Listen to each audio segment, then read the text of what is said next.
We'll start the webinar. I believe more people will join, but okay. Hi everyone. Welcome to the client retention webinar organized by KB Matrix in partnership with Dupes Hair. So I'm Neto. I'm the founder of KB Matrix, and I'm really glad that you guys were able to join, and we'll just start now. Uh, so like I said, I'm Neto. I founded KB Matrix because I saw the problem we face in the black hair and textured hair community in the UK. As an immigrant, when you move here, you realize, well, black hair is not as accessible. Black hair care is not as accessible as it is back home. And then coming up with how can I make this better? And this is also Emiola. Emiola, would you like to introduce yourself? Hey, is my camera on? Yes, Not. okay, cool. So, hi, my name's Emiola, and I'm the founder of Dupes Hair. So basically, what I do day to day is I'm a braiding business strategist and coach. So I teach braiders and hairstylists in the UK how to increase their bookings and their income, and so on and so forth. So that's a bit about what we're talking about today when we say client retention. So Yeah. yeah.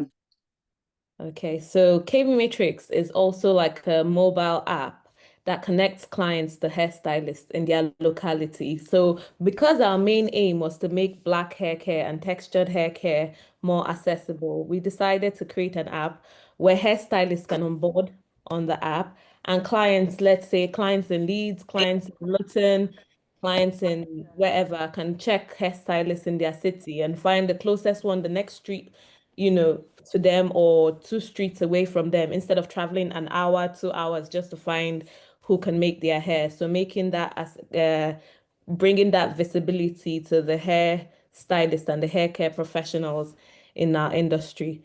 So yes, this is a little bit about Emiola. Uh, Okay, cool. So, yeah, so I've owned a braiding business for about 5 years now. And then obviously, as I mentioned earlier, now I teach other braiders how to do the same. So a bit about my story. I started braiding during uni. I feel like a lot of people went through that. You can't have a normal job really because the hours are crazy, and so it's like, how could I find a way to make money myself? So that's when I started braiding, but I'd been braiding from a long time before that. But that's when I started my business. So over time, I was just taking bookings here and there throughout uni. And then I finished uni and I was like, okay, well, what do I do next? I did a psychology degree and I didn't do very well. So I didn't get the bachelor's or whatever it's called. So I couldn't then go in and do it. I was like, look, let's stick to this braiding thing. How am I going to make this work? And in the space of under 2 years, I managed to scale my business to 500 plus clients. I have two assistants, and then I also got my own salon suite space. So that was kind of my journey, I guess. And I'm teaching other braiders how to strategize their way through their own journey and get where they're trying to go. So, yeah. And sorry, just quickly before you move on, I didn't mention I do teach all of this within a framework resource on my website called From Zero to Booked and Busy. And it's a workbook that you can go through to kind of shape your own journey yourself. But yeah, we can move on now. I was like, let me not forget to mention that. Okay, yeah. so client retention. Understanding your clients is something that's so important, and it will change the game in how much money you make in the hair industry. And I think a lot of people see themselves as being people who are quite self-aware, but there's a certain even higher level of awareness that you have to have when it comes to clients. So basic customer service obviously is important. Understanding what your client wants, really, really important. Are they trying to grow their hair? Do they not really care? And they just like, I just want this style to look as good as it can possibly look. If it needs to be straight, if it needs to be fried and dyed, let it be. You know what I mean? Conflict resolution, also really important. There's a lot of times where you can just be like, oh, I'll just lose that client, it's fine. But how can you show up to be the best person you can be to make sure you keep them on your team? Because even if they're not going to you anymore, you still want people on your side, okay?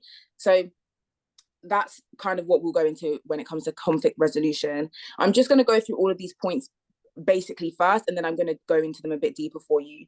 So client experience, again, as I said, self-awareness is key to another extreme, okay? Making sure this one is not talked about enough. making sure you are clean and you smell good, making sure your space is clean and it smells good is before we get to the drinks and the snacks, okay? Because drinks and snacks can't hide the basics not being in place. And those are the things that people will remember about you. Again, communication skills, very, very, very important. Clients are not your friends, okay? I need you to understand that clients are not your friends. So when you're communicating with them, make sure it's in a professional manner.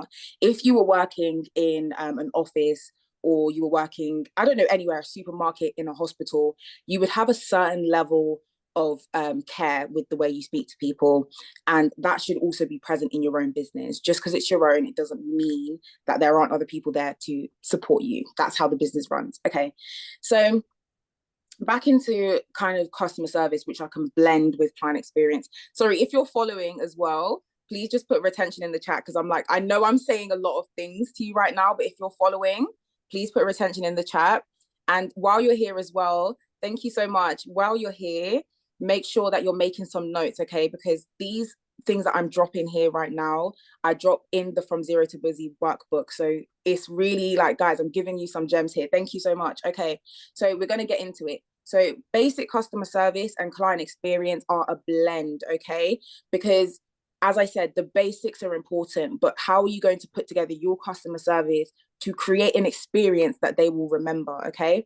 So the first thing we said, the basics, make sure you are clean and tidy at work. You may think that that doesn't add to the customer experience, but it really does, okay? So one thing I'm always dead against, I'm so sorry, because I know a lot of people do it, no pajamas, proper clothes. If you can, make sure your hair is done. If it's not done, neat and tidy with a scarf.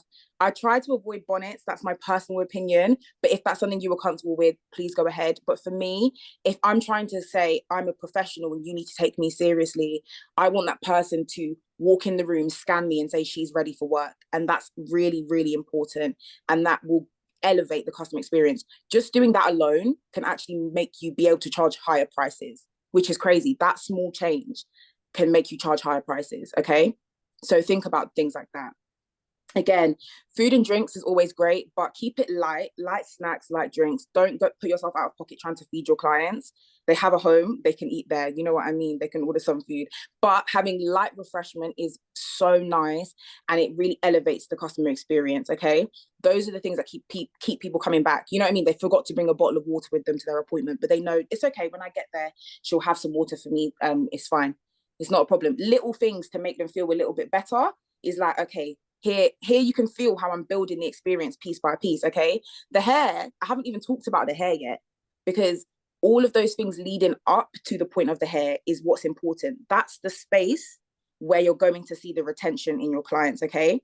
The next thing, guys, this one is a gem, and I'm sharing this with you tonight because I'm really, really so glad that Neto invited me to this webinar. So I'm sharing this with you guys tonight. If there's one thing you take away, is that every single client, you should have a note on them, or some note. If you're good at remembering things, great for you. Always write notes on your clients. You don't understand how important this is, okay? Every single client that came through my door, I would remember the last conversation we had. And some of them said to me they came purely because they enjoyed conversation with me.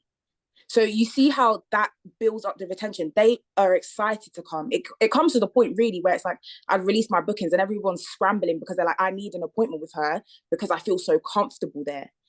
These things is all about client retention. They're rushing to come back. Okay, so here's the gem. And after I give you guys this gem, I really, really want you to take this into your service the next time you do it.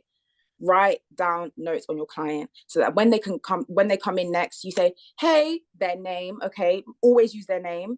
How was your holiday? How was that dinner that you went out to that other time? Oh, how did that weekend end up going? Little things like that show the customer that you care, and that adds to the client experience, okay?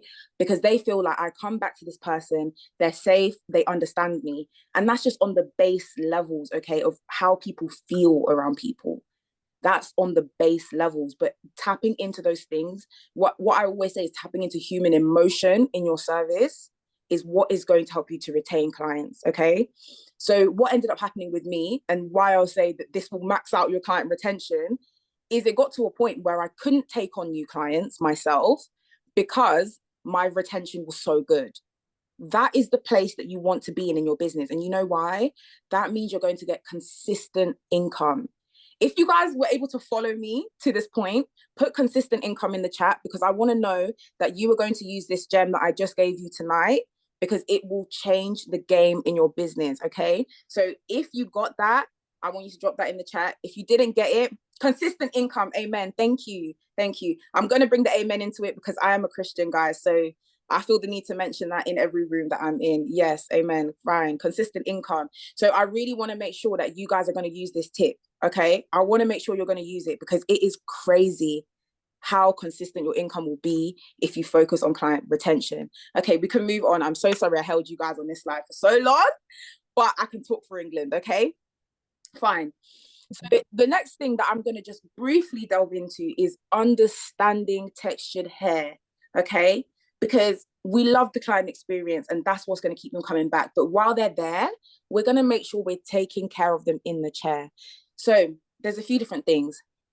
There's a debate between curl type and porosity. What I always say is that curl type is not hugely important, but it's good for you to know how to handle things in terms of styling. I think curl type is more important in a styling sense. You know what I mean? So if you're sleeking hair, if you're braiding it as well, you know, different curl types as well, you just got to be a bit more careful with how you're combing things out, so on and so forth, right? Porosity is what I want you guys to focus on. Okay, how does your client's hair accept moisture? I know this doesn't seem like it's the most crazy important thing, but this will change the game, especially if you're a braider. Because you know what I would do? People always say, obviously, come to your appointment, you've got no products in your hair, XYZ, that's fine. And a lot of you will probably sometimes add a product. What I want you to think about is, do you add the same product for every single client? If you do, that's problematic. And I'll tell you the reason why, okay? You cannot use the exact same thing for every client and get the same results, because they have different porosities. So what I'd like to check is, if I spray my client's hair with some water, how well does it accept the water, okay? If it takes it right in, that means it's high porosity, okay? Things go in easily and things come out easily. If it sits on the surface, I know it's low porosity, okay? That means things don't easily go into the strand. Now, why is that important? If you're offering hair washing, you definitely should be changing the routine that you use depending on the client's porosity. And I encourage you guys to research this in your own time. It's very interesting. I know the way I'm explaining it doesn't sound that interesting, but it is.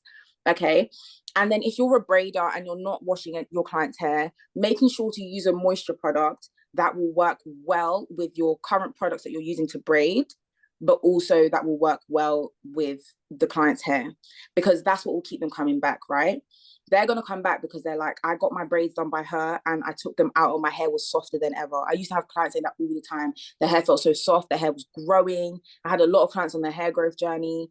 So understanding the hair and taking that time yourself, guys, is so, so important. And trust me, you're not going to regret doing something like that, because clients will come to you and they'll be like, she has a different level of care. She has a different level of care, okay? So, cool. If we want to move on to the next part. So moisturizing and washing techniques, this is where I would say the curl type comes in as well as the porosity, right? So when we're thinking about looser curl types, we're thinking about different types of products, okay? So you're going to want to use maybe lighter products, certain products you're not going to go for. So something that's super heavy and thick, right? If they've got really lightweight curls, it's usually not going to do much for them other than make their curls limp and ruin their curl pattern, okay? So you've got to do your research into what type of, you know, hair techniques you need to be using with specific clients. I have my own recommendations on what I like to use in the salon, but it's completely up to you guys to kind of figure those things out. And there will be a lot of trial and error, okay? I went through about 3 different types of shampoo before I landed on like my dream shampoo for my type 4 clients. I know we're talking about type 3 here, but when I landed on that dream shampoo, and it was like everybody that I did with that shampoo, they were like, oh my gosh, my hair. If you want to know what the shampoo is, I might tell you. I might tell you, but it's a very good shampoo, okay? But yeah, definitely, please put aside money. Remember, you're running a business. It's okay to put aside money to do certain things within your business, okay? Which is things like this. Now, if you're not offering a wash service with your braiding service, if you guys are all braiders, I don't know if everyone in here is a braider or if some of you are just hairdressers or hairstylists, you should offer a wash service. There's many ways for you to do this as well. You can use like the portable wash basins and all these type of things. If you're a home braider as well, those things are really nice because you can pack them away. If you're renting a chair, you can wash hair there. These things are going to elevate your service to the next level, okay? So, cool. So type 3 curls. Type 4, again, you're just going to need a higher level of care, right? I don't want to see anybody with a comb going like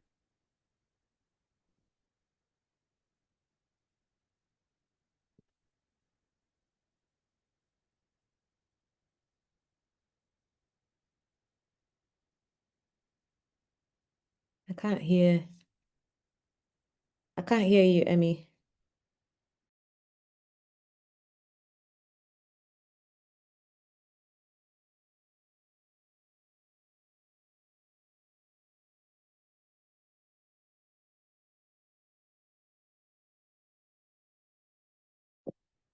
Probably it's her connection.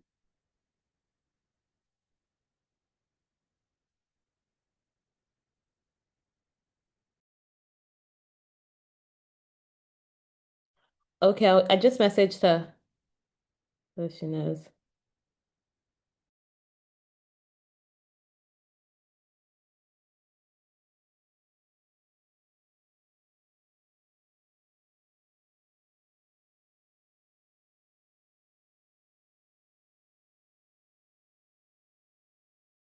what's happened there.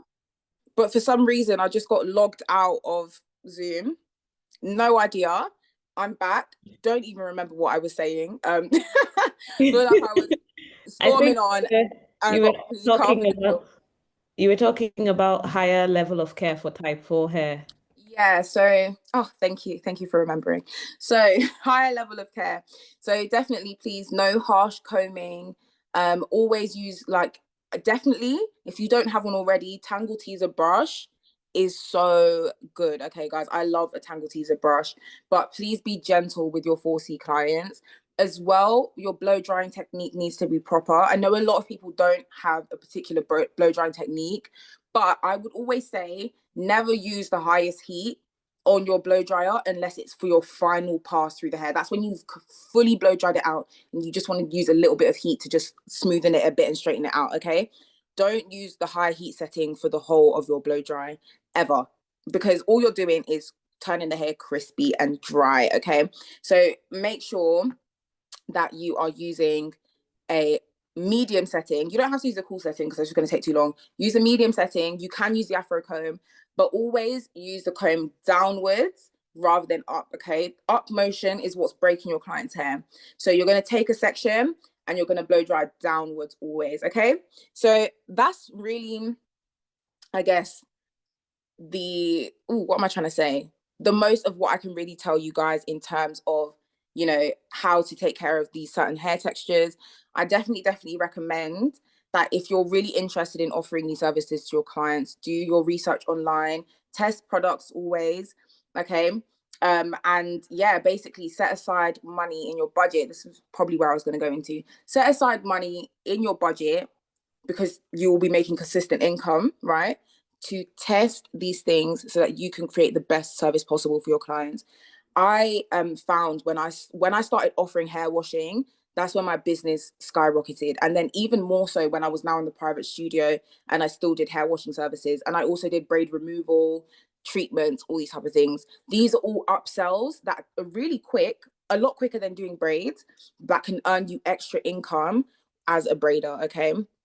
So only focusing on doing the braids is actually what's taking your time, because what I was then able to do is, thank you, what I was then able to do, right, is then get an assistant to do all the washing and the treatments. So that's like how I then elevated my income flow.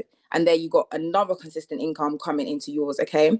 So anyway, to wrap it all up, if you guys want to know more about my client retention systems and you want to know more about like just in general how to do certain things to maintain your clientele, I teach all of this on my Instagram page as well. There's a lot of free game on there, okay?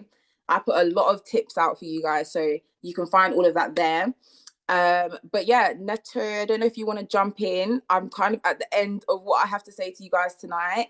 But yeah, if you're interested, I'm going to drop my Instagram in the chat. And then you can have a look at what I've got on there. Okay, thank you so much, Emmy. That's all right. Thank you so much for the gems. I know that we've learned a lot from what you said as someone that has experience in the field and have actually grown your business. So we're going to move on to Lola. Lola is a trichologist and another hair guru. So I hope you guys are taking notes because I would be. So Lola, is Lola still on? Oh, sorry, I didn't. I thought I'd unmuted myself. Yes, I am. Okay, okay, okay. Please, the stage is yours. Hi, good evening, everyone. Before I go into any long talk, Emmy, thank you so much. Like, I kept nodding like an agama lizard. Everything was spot on. Spot Thank on, you. spot on, spot on. Well done, thank you. Thank you. So I'm really happy to be here. Thank you, Neto, for bringing me in. And to think that it almost didn't happen, and I was freaking out, but thank God we are here and all. So unfortunately, I don't have slides because of some backstory and all that. So, but then that's not a problem. So I'm just going to, sorry, I have some little notes somewhere on the other phone. Yeah, so just bear with me one moment. Okay, thank you. So, I like that Emmy has talked about the whole being a stylist and all. So before I go into it, I'm Lola Luko. I'm a hairstylist. I used to run a salon in Nigeria up until I put a stop to it in 2023. I've reopened it again in Nigeria back home, and I work from my home here.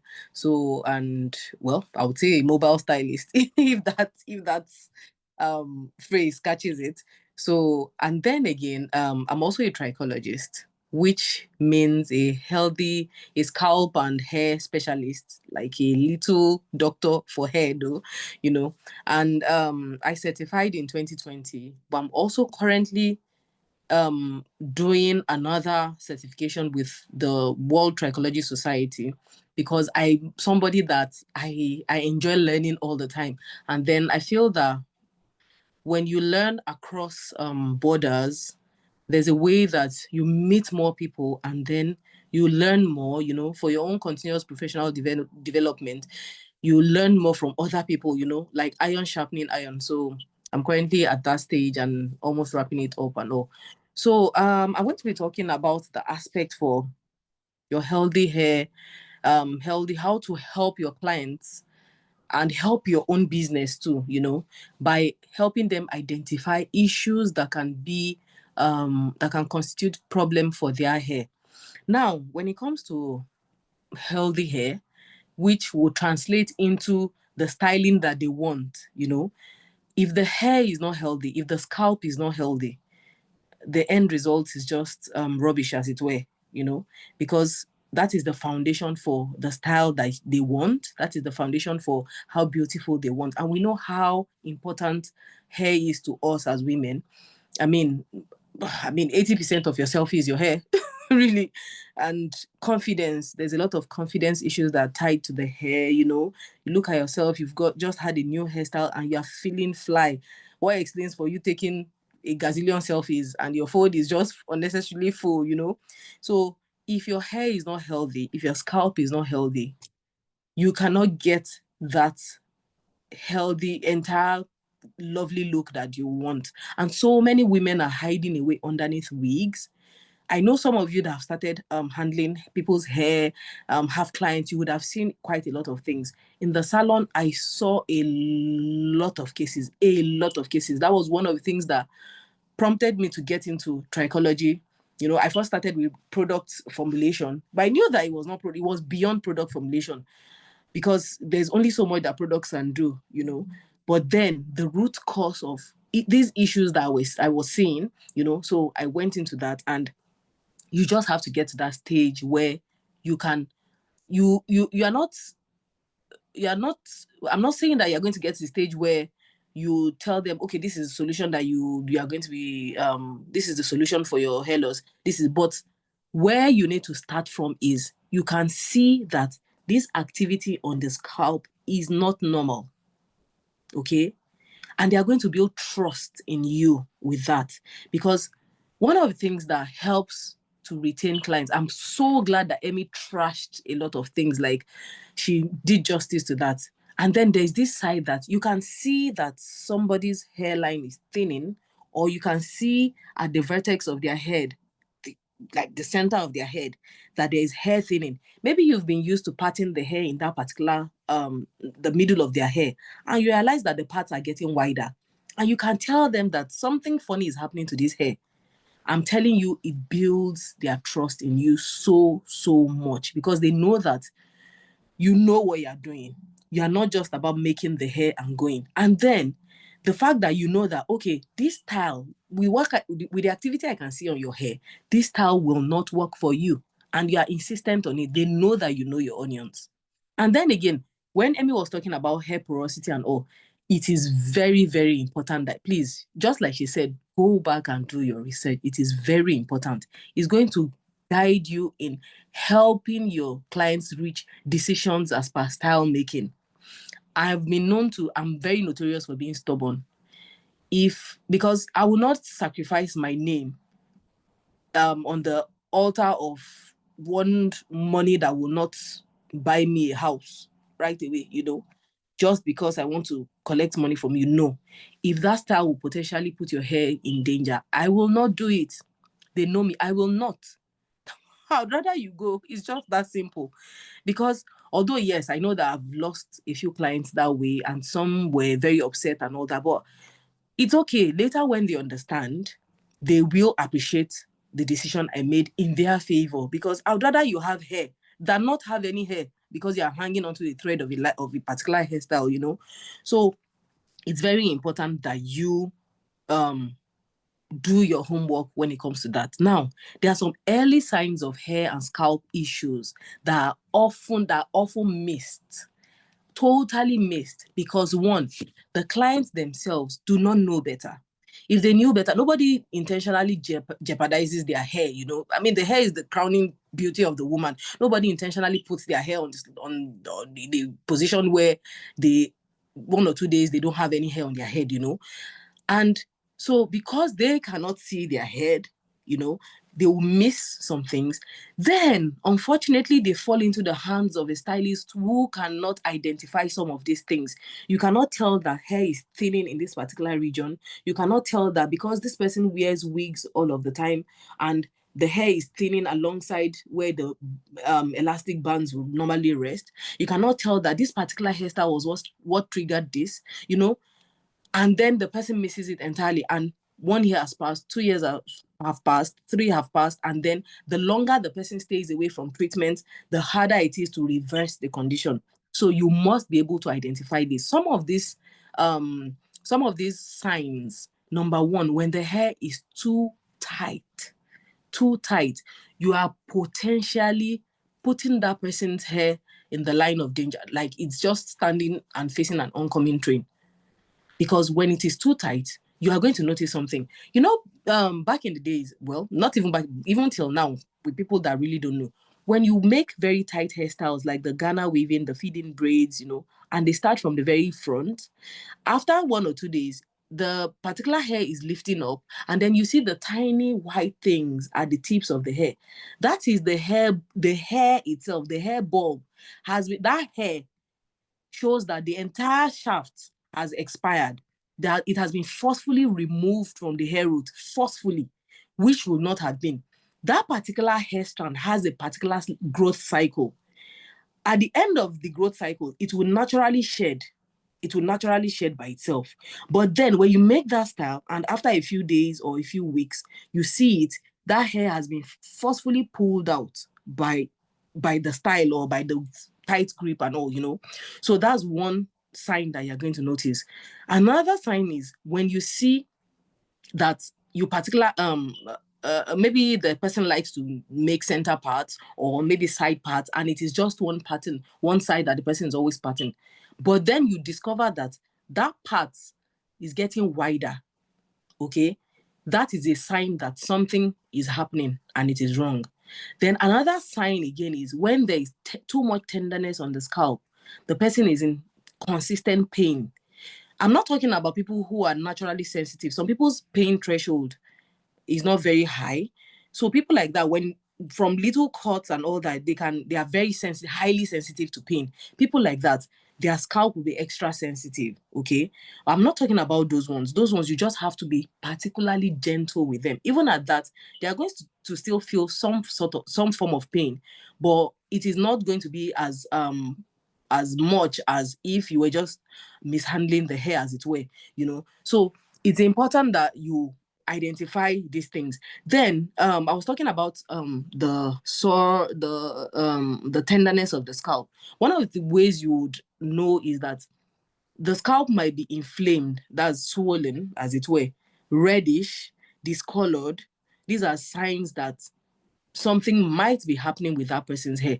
So when you see any funny activity on the scalp, probably when you see that this particular portion looks like it's slightly discolored or something, you ask the person, do you feel any pain?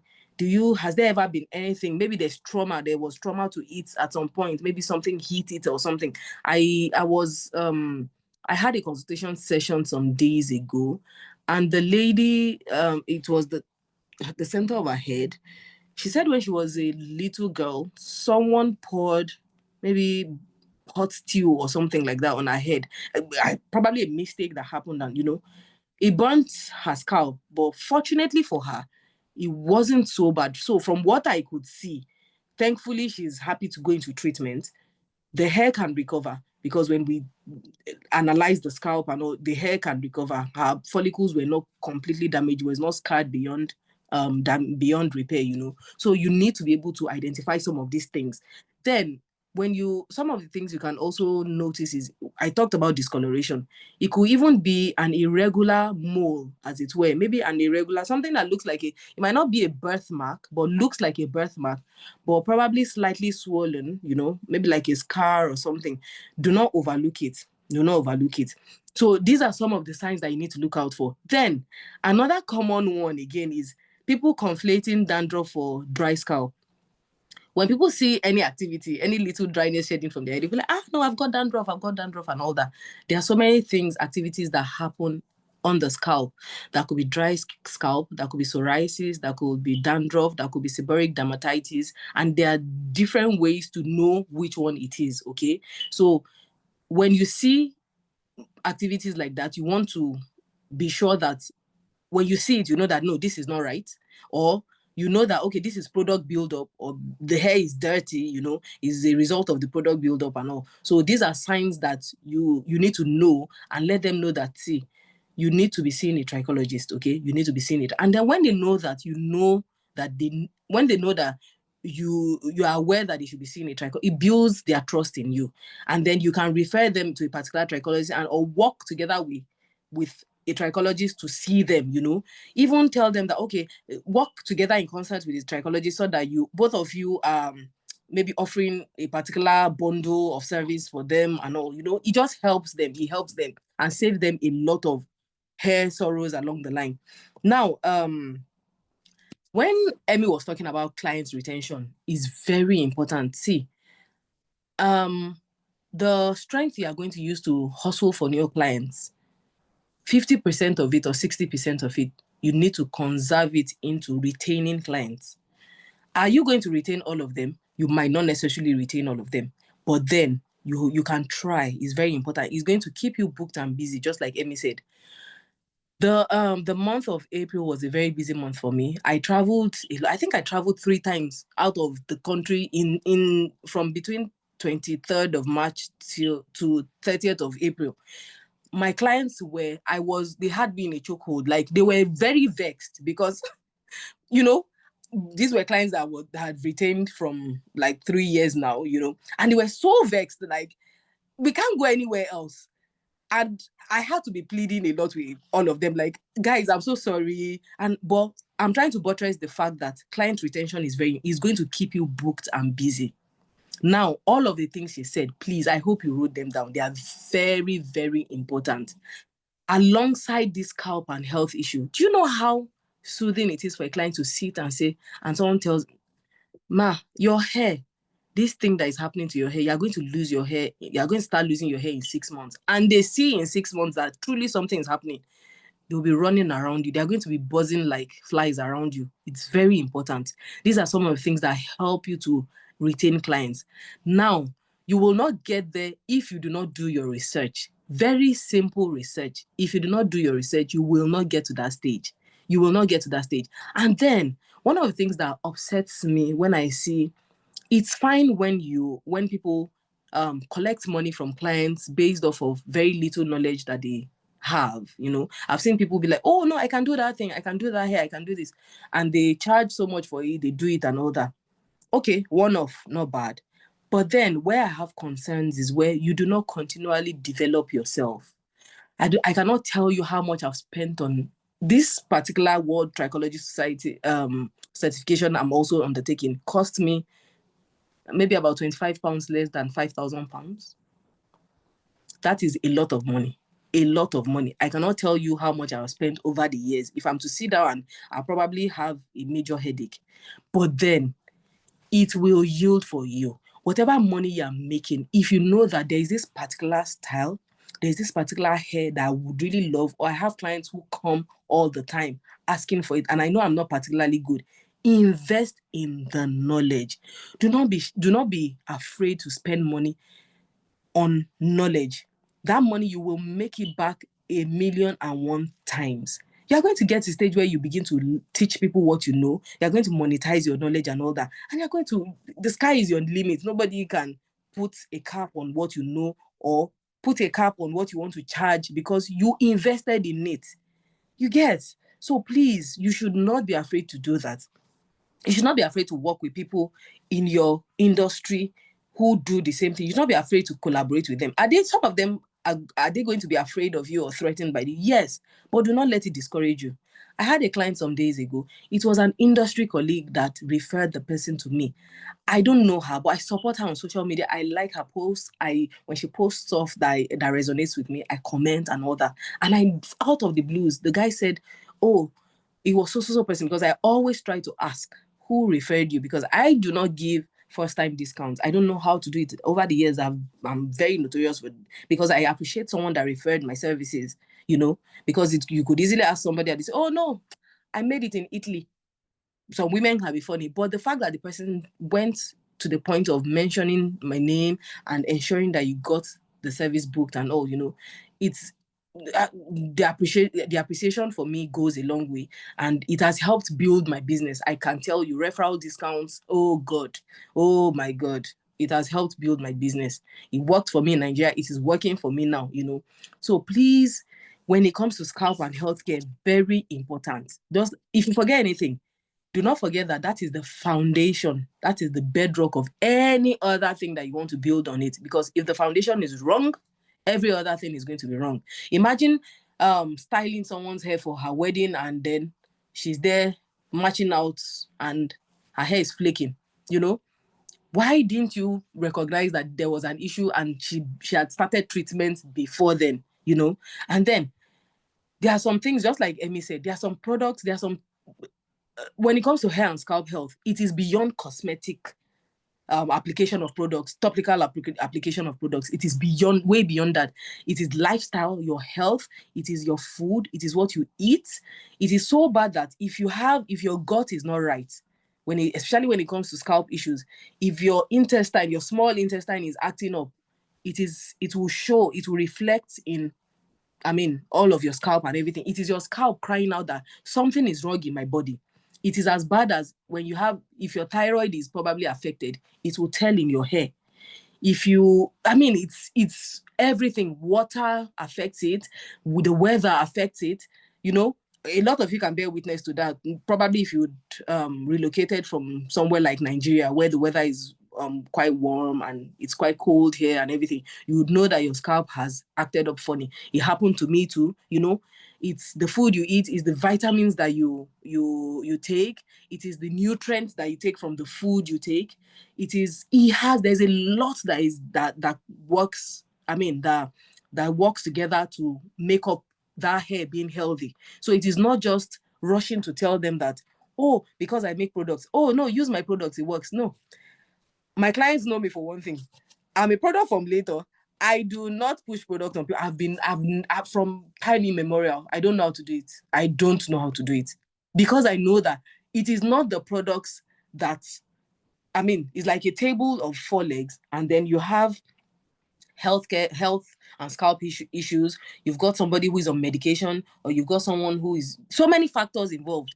And then you think that people think that products, when you sell products to them, that is what. No, products is half of one leg of that table.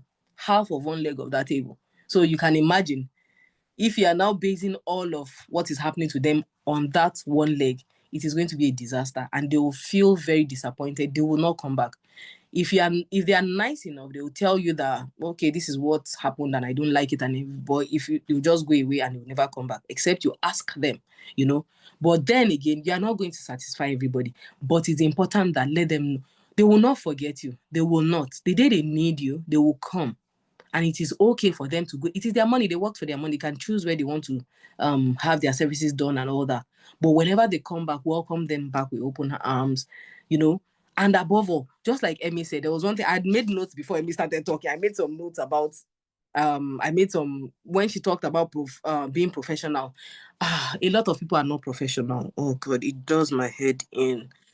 Because you don't have any business chatting with your client and saying, hello, dear, and they are not your toy. They are not your toy. Do not desist from it. If you do it, please remove it just delete it. I don't know how you want to delete it, but please, they are not your friends, just like Emmy said.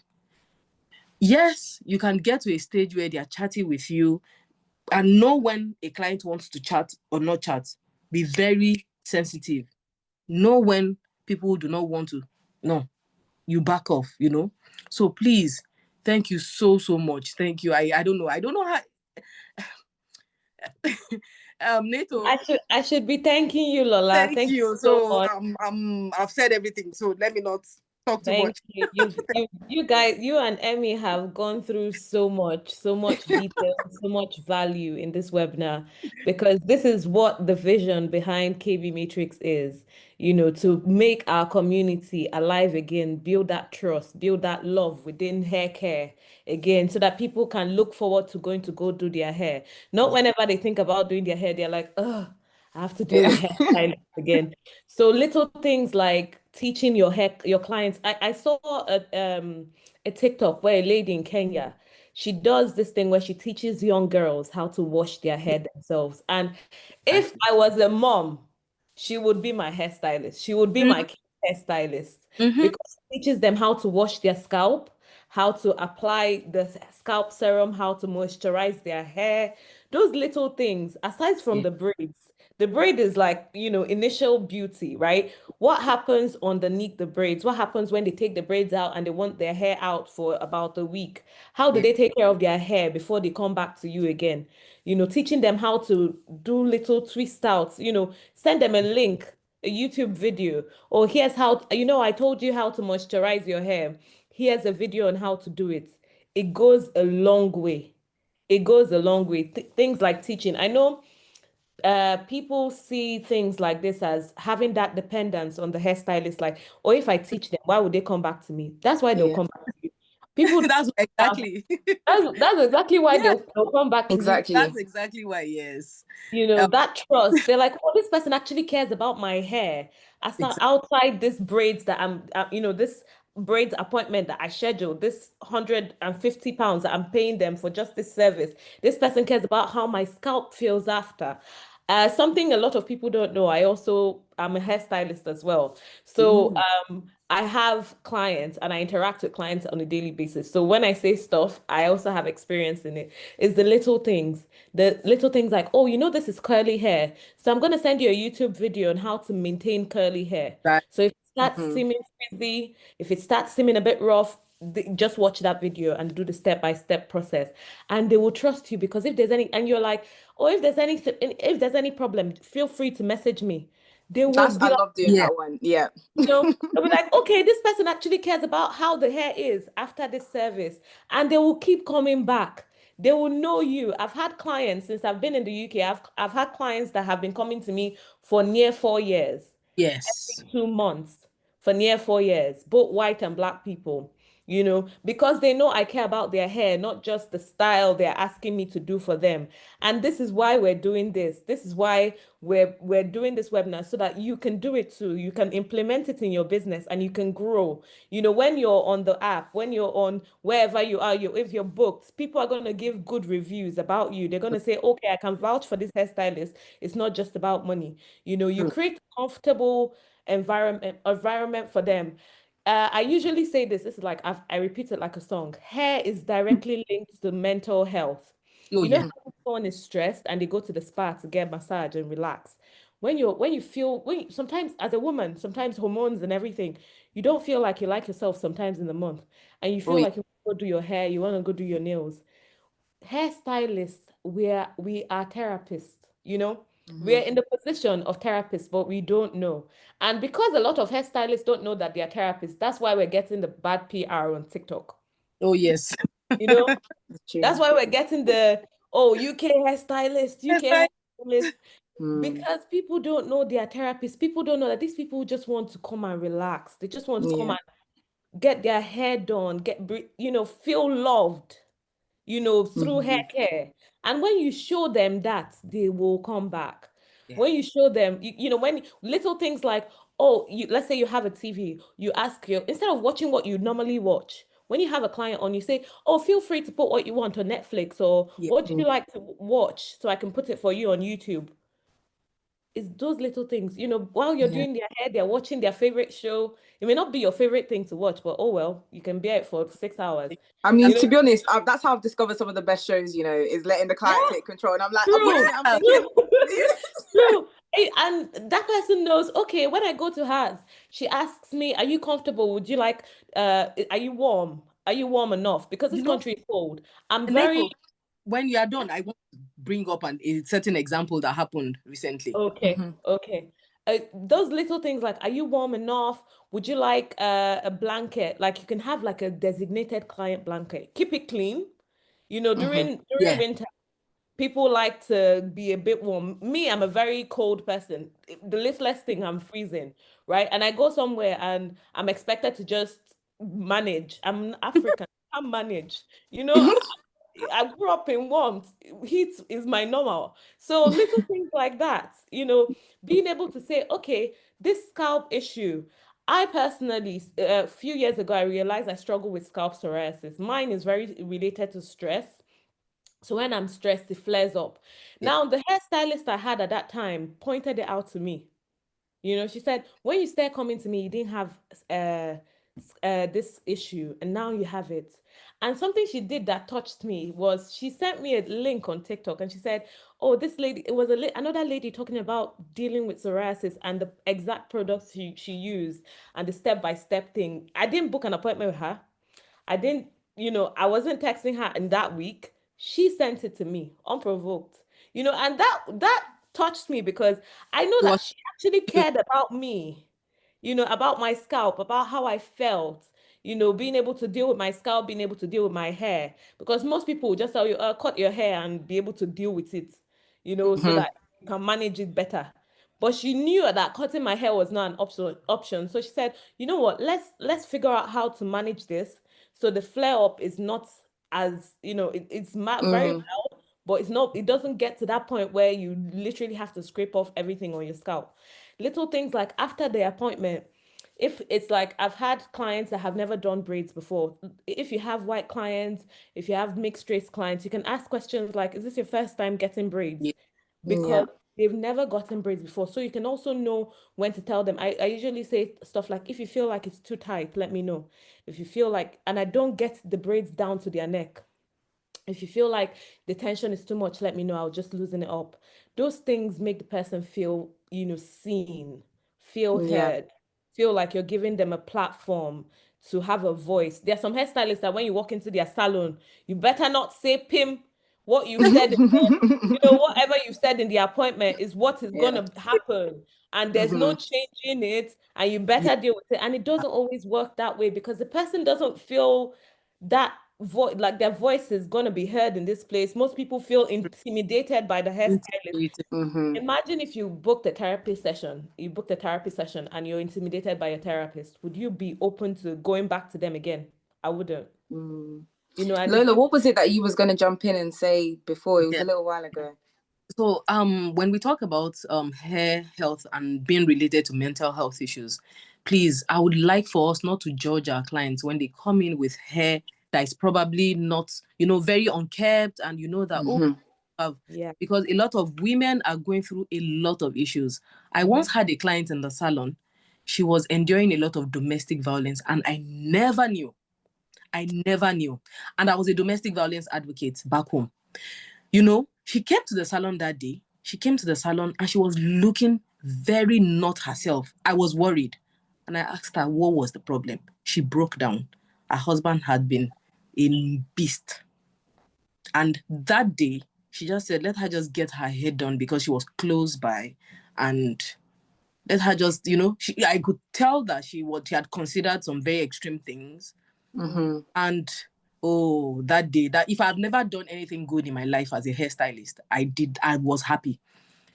I encouraged her. She left that marriage. When I next saw her, she was bursting with life. She met another client who we were consoling her together because she broke down, and you know, and that person had the key to the business she had been wanting to do that this man did not let her do. You know, please be sensitive. Please be sensitive. Please be sensitive. Do not judge anybody. Right. That time that they are there, let it be that is the only time that they are happy that day. Yes. Don't forget, please. Actually, on that note, just to add to that, I completely believe in let that be the time they're happy in that day. Thank you. The appointment is not the time for you to tell them how you're feeling about anything. I'm so sorry. I know sometimes it can really feel like that, but back to when I said the clients are not your friends, you don't need to talk about that. This time is for them. So it's for them to offload. If they need to offload, they can. Obviously, engage in mutual conversation. It's not just and then let them bounce off you. Engage in mutual conversation, but it's not the time for you to. One thing I would never do is, even if I look tired and someone's like, oh, you look so tired, but no, you know what, I'm all right, you know, having a great day, you know, it's been a long one, I will never go to a client, I'm just struggling so much and it's just been so long and this is just so terrible and I just feel awful. But hold it back. I know it feels like, well, this is my business, I should feel comfortable. You can feel comfortable, but there is a thing as too comfortable, okay? Keep it to yourself. That they don't need to know any of that because this is their time. This is their time to open up. Sometimes, even working off one of your stories, you know, you've had a client coming in and they're clearly having a really hard time. The last thing they actually need to hear is about you also having a hard time, okay? Exactly. They don't need to hear it. If they want to offload, they can. But most of the time, if I'm seeing someone, nothing is not looking quite right, I'm like, what kind of music would you like on today? Is the music too loud? Is it okay? Keep it really calm. Keep it really relaxed. That's one thing that I always got compliments on. And people would always say that's why they came back, is like, because they felt comfortable. I had a client, you know, come to me a couple of days after her father died. And she said, you know, usually she would have thought she wouldn't have come, but she came because she knew she would feel safe and comfortable and relaxed. And she felt like I was the only person she could talk to at that time. Because remember, you're completely impartial to them. You're outside their family. You're outside all the noise. You're like an impartial therapist, you know, there. And you need to be that positivity sounding board, okay? Don't be negative because it will actually cast a shadow over your business as a whole. That energy of negativity. And that's not me being one of those toxic, everything's perfect, everything's fine. It's never that. But you need to be a positivity sounding board to your clients, okay? I just wanted to jump in and say that before we moved on. Very important points. Very, Instagram, very important point. chat box. So if you need to check out anything, So Okay. Please connect with Emmy and Lola. They've put their handles in the chat box, so just connect with them on Instagram. If you have questions, if you want to refer your clients that have scalp issues, message them. So let's continue with the webinar. Little things like you have to build that loyalty. When they say loyalty, some people are naturally loyal, but some people need to see that you care about them for them to care about you as well. So stuff like, thank you so much for, booking the service. I really enjoyed, making your hair. If you have any questions, if you need any advice on how to maintain your hair in 2 weeks interval, 1 month interval, tell them how long they can have the hair on as well. So people don't tell them how long, and they leave it on for too long and it damages their hair. You could also do referral. This one is like, everyone does referral, but people think it's by reducing and slashing their price that they get people to keep coming back. And I use the analogy that if you tell me to come do my hair for £10 at your salon and I come and do £10 as a way of getting me in the door, if the actual price of that service is £35 and I want to book in the next time and you tell me £35, I'm not going to pay it. yeah. I'm not gonna pay £35. I'm sorry, because you did it £10. Why didn't you say £35 from the get-go? Or at least tell me you did 50% off. So I know that you're doing discount, But if you just do like okay, it's this price, and I come and do it, and then you come and tell me later on that it's not actually this price, it's this price. I'm like, I'm gonna find somebody else. So an easier way to do it is, okay, you know what? I'm doing like a referral discount this season, this Easter season, this Christmas season. If you refer a friend, you refer 2 people, 3 people, you get your next hair service done free of charge. If you refer 5 people, do the math. Don't actually do it from your heart, as in calculate based off your business Yes, expense. please. Exactly. Do the math and say, okay, if I get 3 people, this is my profit. I can actually do 50% off for one person, for bringing in 3 people into the door. And obviously, if you use what you've learned in this webinar for those 3 other people, they become your clients. They also refer other people. People see their hair and they're like, oh, where did you get your hair done? I've been wanting to do braids and I've not been able to find a hairstylist near us. And they'll say, oh, there's this girl and you've gotten a new client with those other people. And then always, please, this one is very important, be transparent with your pricing. Like, tell them what they're going to pay. Don't change the price when they get in the door. Except if they're changing the hairstyle completely, like they're doing a completely different hairstyle. Don't change it, because I've seen a lot of people say, oh, she said £70. Then when I went there, she now said it's 85 because of something else, And I feel like when someone is not being truthful, like imagine this, if you were talking to a friend and that friend lied to you, automatically the trust is broken. Yeah. And whatever that person is saying, you won't really want to mix with that person again. So when you say the price is this, and they can see the price is this on your website, they can see it here, they can see it on the app, on the KB Matrix app, they will trust you. If there's a difference in pricing, you say upfront, you say earlier, and they know, okay, this person is upfront about their dealings, they're upfront about their business, this person is professional. Another thing I want to go into is using a professional business booking system. So when you use a professional booking system, it makes life easier for you, for the clients, for everybody involved, right? I know a lot of people are working, they're doing their hair business part-time. They don't always have the time to reply clients when they're at work. They don't always have the time to reply clients when they're braiding, right? So that is why we created KB Matrix, because we wanted to make life easier. We wanted a platform where clients can come, put their address in, they can see like hairstylists listed on the app in their city. They can go through their portfolio, their catalog. They can see the links to their social media. They can say, oh, okay, this person actually does stitch braids better, and this person da da da da, and they can read the reviews that your previous clients have put on that, which is why you have to, use this client retention, the client experience thing, because we want good reviews. We want people to say you're the best therapist in the world, you're best hair therapist in the world, literally. And they can come and see your availability and book the service in. So you say, oh, I'm available for 10 hours on Monday. They can be able to book, okay, from 9 to whatever, I want to do my box braids. They can just book in based off the time frame you've put. And you don't have to lose clients while you're doing something else. That is why KB Matrix is here, to help you grow your client base, to help you grow your business, to help you build that trust with your clients, because they can come, they can see your availability, they can book in, and then you come and see your book. You come at the end of the day, you see, okay, what clients do I have tomorrow?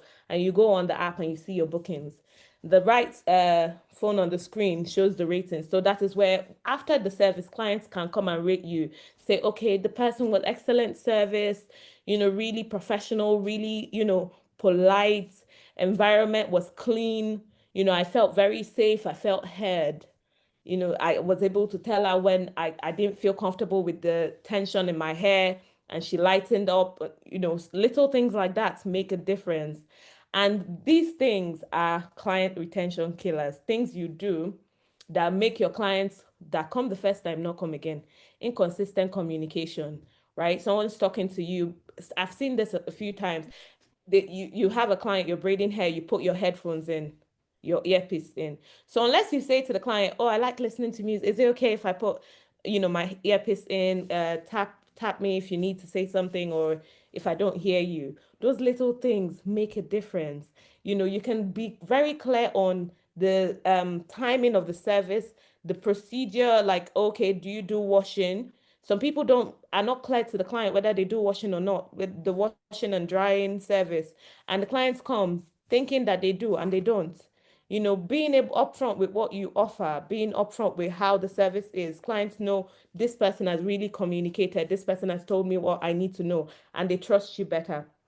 Also, timekeeping. If you say the appointment starts by 9, please try to keep the time.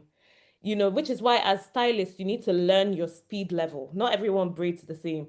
I know people that do box, as in small box braids in 6 hours. Some people it's going to take them 11 hours. Some people it's going to take them 10. So knowing your timeline will help you, build that professionalism. If I show up to your salon and I book for 9 a.m. or 9 p.m. and you still got a client that you're halfway through her hair, it looks a certain way. It looks like, okay, why didn't you message at least, or at least extend the time, or properly time yourself? So when you properly time yourself, it gives the client that, okay, this person is a professional, this person knows their timeline. Add breaks as well, please. Don't go and collapse in between doing hair. Take care of yourself. Also, rushed service. I saw a video on TikTok and I was absolutely heartbroken. The girl booked for medium and not less braids. The front looked medium, but you see this middle part here, it wasn't medium. The hairstylist rushed through her hair. She didn't realize it because it was boho braids, the curly bits. And she didn't realize it till she got home and her sister pointed it out. So she came on TikTok and did the whole UK hairstylist thing, and more bad PR, And I understand her completely because it is heartbreaking. The hairstylist rushed through her hair, and clients are allowed, they're human beings with feelings, right? In as much as they, sometimes they can be inconsiderate and do a little bit extra, they're also allowed to feel if you don't do what is right, which is why you have to make sure, between you, your business, and God, whichever religion you're under, or if you're not, that you are doing what is right, right? You're communicating, you are apologizing. You sometimes you'll be in the wrong, and you have to, that's why conflict resolution is important. Some people don't know how to apologize. Some people don't know how to have a conversation to find the middle ground. And you have to go and research it. You have to learn it because you're interacting with people. Customer service every single day. You're interacting with people. Your clients are people. Everybody with their different personalities, with their different, temperaments. So you have to learn these things. And also, when you put a picture up and you say this is the service you're offering, make sure you can deliver on that braids. Don't use somebody's hair to, let me speak like a Nigerian. No, use person hair, learn work. Don't use somebody's hair to practice, And if you're practicing, you can put up ads, model needed. I've seen so much model needed, so many model needed, and you see hairstyles that should cost more and they're doing it for 20 pounds. They are practicing. They're trying to better their skills. They're trying to get pictures for their portfolio as well. So when you know you're a professional in a certain hairstyle, that's when you can, sorry, excuse me. That's when you can put it up as a service you offer.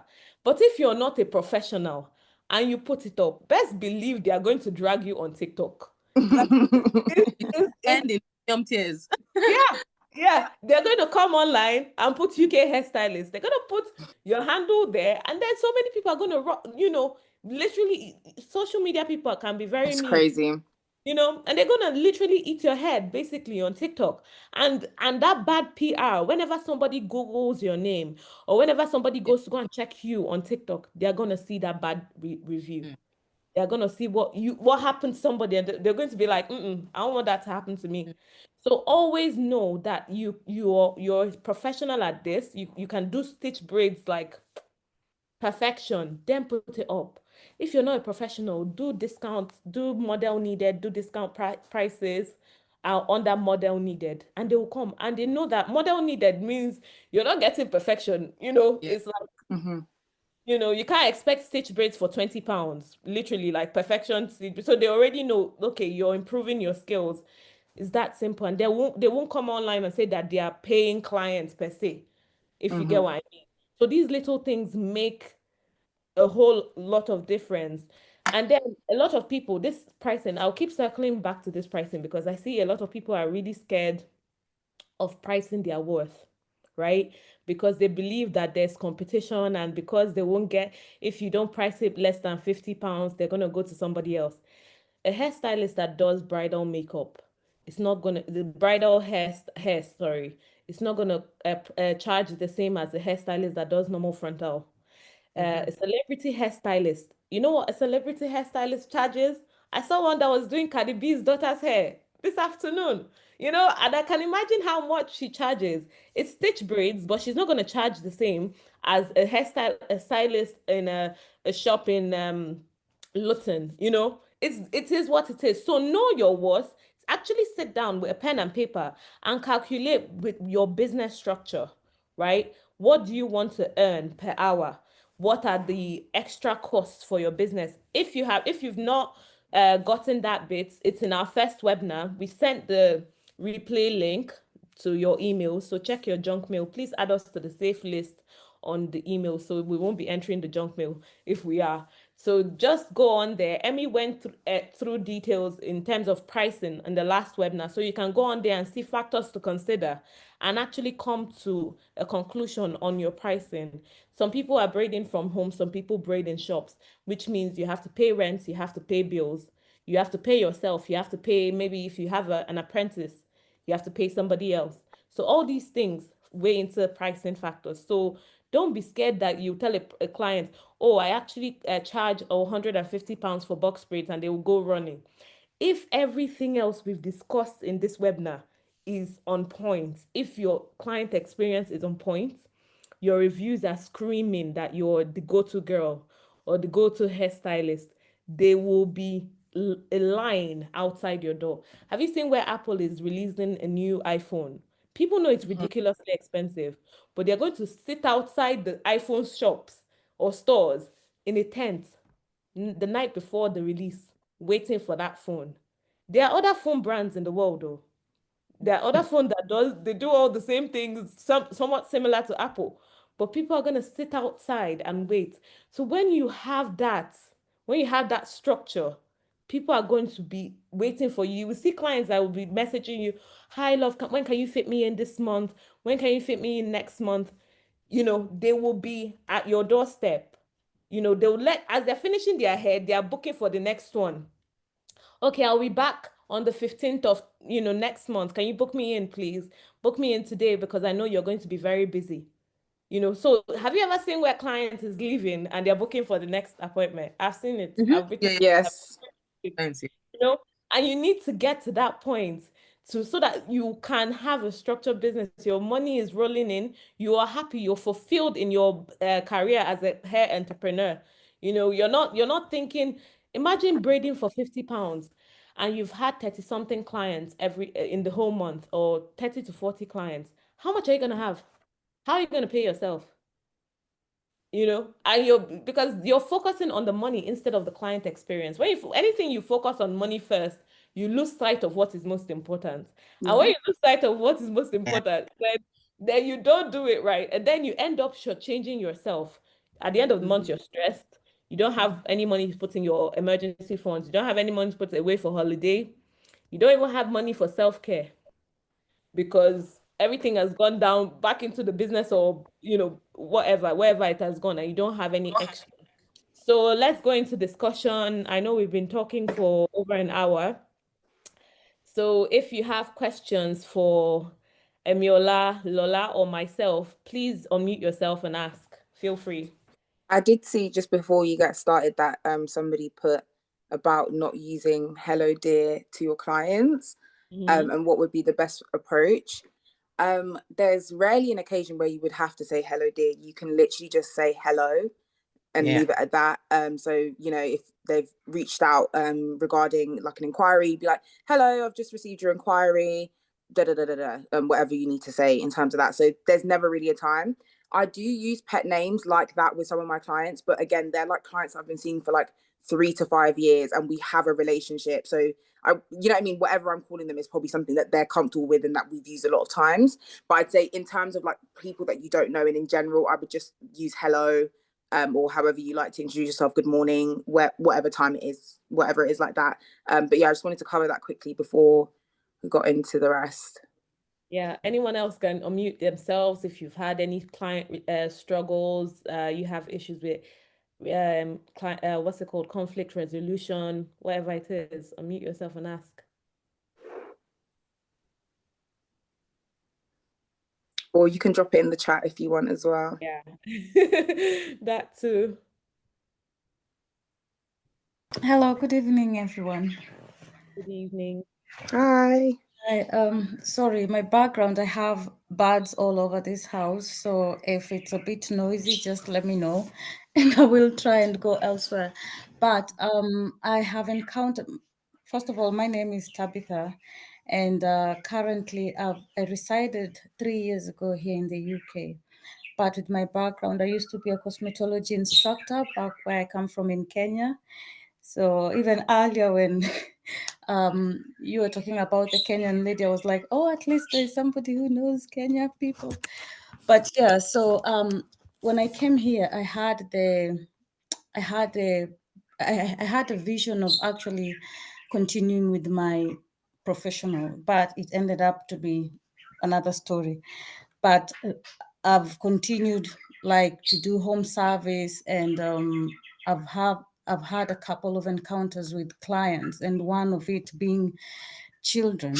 So there's this one time a client brought in, she used to bring in a child with the hair not washed or not properly taken out.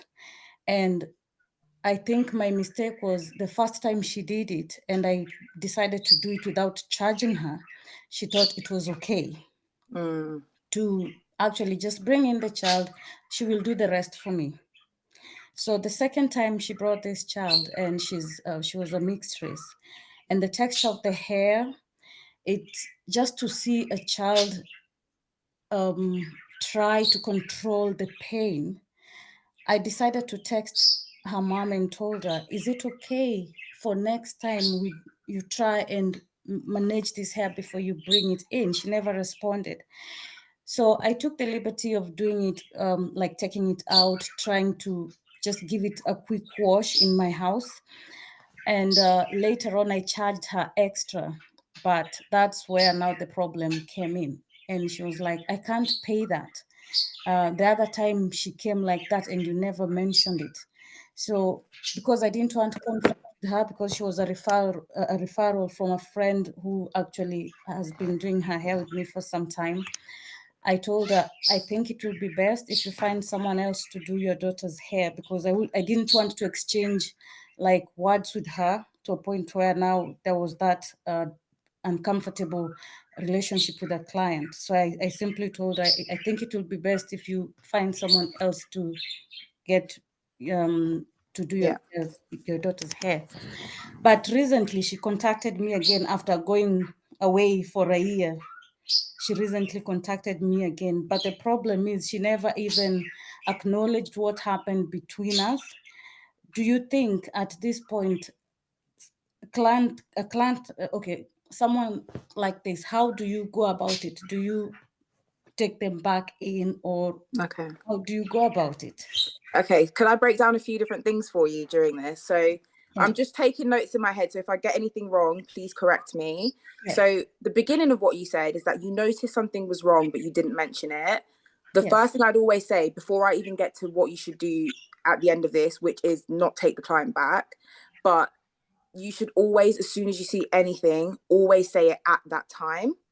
Because as you've learned from this, it goes on to a whole longer thing that it doesn't need to. So if I ever notice anything, for example, I had a client actually who did a slightly similar thing, but she would send her son to me and his hair wouldn't be combed and I'd have to spend a lot of time combing it out. I said to her on the spot, as she was paying for this appointment, I said, could you make sure that when he comes in, his hair is fully combed out? Today, there's going to be an extra charge because I've had to do X, Y, Z, especially if they've left. Because I know sometimes it's hard if they've left, so you can't really say anything during that time. So that's number one. Make sure, if anything, mention it straight away at the beginning of the appointment. But if they've left and they come back, mention it then and just say in future, that's what you would need. Sometimes as well, if you say you're charging extra and they're like, oh, please don't, you like, look, I will waive it for this time. I'm not going to charge you extra, but this is what I'm going to do next time. So just giving them a few different options there. The next thing is, if there's any like grievance that you have with a client, I always encourage you to speak in person with that client rather than over text or over the phone. So what I would encourage you to have done, and obviously this is for the future, if you ever see yourself in a situation like this again, is when you are quite, you know, you're upset, you're like, I'm doing all of this and this isn't what I was expecting. I'm now having to comb and wash and all these things. Do all of those things. When the mother comes to collect the child, let her know this is unacceptable. This can't happen again. You know, X, Y, Z, for whatever reason, you're going to charge extra and so on and so forth. Now, where you are now, it is completely okay to say no to a client. You don't have to take on anybody you don't want to take on. And that's for everybody in here, really important. If you don't feel comfortable, don't do it. The worst thing you can do is put yourself in a position where you're uncomfortable, you know, to make a bit of extra money. It's not worth it. Even though I know you're saying she was a referral from a friend or another client, so you don't want to ruin that relationship. I think you've gone about it the best way in terms of you've handled it very professionally. But all I would say from this point on is I would not offer her another appointment. Just be like, unfortunately, you know, I'm unable to offer those services to you. If she's happy to talk about it, then just be like, look, it's because of our past experiences. I want to make sure both of us are happy here. And for me, I don't feel comfortable offering you another service, and leave it at that. That's what I think. So yeah. I've actually had like a similar situation to that, but it ended in a different way anyways. The No little girl, problem. she had two parents that were white, but she's a black girl. They are her foster parents, so they did not know what to do with her hair. So whenever she was coming in for an appointment, her hair would look, like it went through valley of shadow of death, right? And I'll have to spend near 2 hours detangling her hair. So what I did was the first day it happened, her mom was, in. And I told her, Mom, could you come and stand so I can show you how to comb her hair out? Right? And I told her, as she was watching me comb out Afro hair and I was teaching her how to comb out Afro hair, I told her it's taking more time to get through detangling the hair and then before I actually start doing the braids. So it's, then the little girl has to sit for more hours. She has to stay for longer. I have to stand for longer. So it's an it's an inconvenience for everybody involved. I then told her that I would on this, like a grace period because they are white people. They've not actually had to deal with Afro hair. So this first time, I'm gonna let it slide. But now that I've taught her how to comb out the hair, moisturize it with leave-in conditioner and comb it out from the tip to the roots, that I would like that next time she's showing up, the girl's hair is properly detangled. Except if she can't do it and she wants me to do the washing before the hair service, then I can add on that to the price. And since that day, she did not come with the daughter having, tangled hair. She'll tell me, I spent the past 5 hours detangling her hair. Like she would sound very proud of herself and excited as well. There's a way of educating them without it being sounding a bit mean. You'd be like, oh, I noticed you've not been able to detangle your child. Do you want to come and stand? Let me show you how to do it. So next time, maybe when they get the braids out as well, you can detangle their hair. You can be able to wash their hair and detangle it. And they're also like, they also feel that, okay, this person is understanding, this person is trusting. Now, the way the woman behaved was a bit, off, but like I said, clients have their different temperaments. So whether you take her back is completely up to you, really, and how receptive she is towards the making sure that if you're going to spend extra time, what's it called, detangling the child's hair, then she's going to pay extra, or she's going to have to detangle before coming in. Another thing is them detangling, they might be a bit impatient, but just tell her to pay extra, really, so they don't ruin the child's hair. Does anyone have any other questions? Hi everyone. Hi. Ochoa. It's not really a question, it's more of a dilemma for me because Okay. I've noticed most of my clients tend to be people who don't get braids often. Like they maybe get braids only when they have holidays or just like rarely do. I don't know why I tend to attract this kind of clients. Okay. Does Emmy or Lola want to? I don't know if I got the question. Sorry. She's saying that she only attracts clients that do braids, seasonal, seasonal braids. Let's say they want to go on Yeah. holiday or it's Christmas or something, that she doesn't attract clients that do braids constantly. So, So when it comes, one of the reasons why I left braiding was because I realized that of course, for everything, there's always a lot of people in the market and everything, But then again, it might not necessarily be that. You just need to generate more leads. Yeah. You need to generate more leads. That's number one. And then, just like Emmy said, what other services are you like taking down the braids and all of that? You have to look for something that has to keep you in, keep you working, keep demand. time to time, So you have to cast your net wider. You have to cast your net wider so that there'll be times when, this said, I know now my clients, they have a timeline where I know that they are coming back because I'm a loctician. They're coming back at this time. I have a wait list and everything, So back to back, we have them into each other. Of course, am I looking for generating new leads? Yes, I am, but I have some consistent ones that I know that bad as it be. So, but at the same time, some people might relocate. So many factors can happen for your clients not to come back. That's why you need to generate new leads. You need to go out. You need to network. You need to attend events. You need to hunt for them. You need to hunt like for lead magnets that you'd use to attract them, and also, especially when you know what you're doing is good. You can't just sit there and just think that no. If you're going to look for 10 people, you need to be shouting out to 1,000 people before you can get 5 first, and then possibly get an additional 5, So Another thing I usually advise, I know we hairstylists, especially in the textured hair community, we don't really network, we don't collaborate with each other. yeah, If you know another hairstylist in your city, befriend her. Not friend like too friendly, right? But network with her. If she has too much clients on her hands, she can send one to you. I've had exactly. so many times when a client wants to book in, maybe I'm on holiday and there's no way I can get their hair done, or I'm on break. Sometimes I go on break and I don't want to do anything. I can text another hairstylist and say, "Hi, I'm sending a client of mine to you." Yeah, Those things, those little things, and sometimes the client now knows, the client can now even come to you and prefer you. I'm not trying to say steal your yeah, friend. yeah. You get the point. Those little things, network with people, be able to say, okay, when you're not free, I can help you with your clients. Let's say I can give you like a commission for referring clients to me. Those things take you to the next level. Those things people can have the referral thing where, okay, Yeah. I know certain hairstylists in certain cities that you can go to.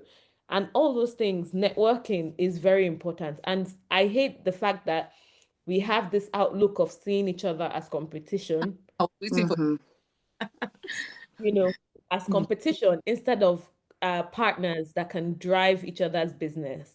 Do yeah. you understand? You can see Nike and Adidas collaboration. Both of them make shoes, but you still see collab.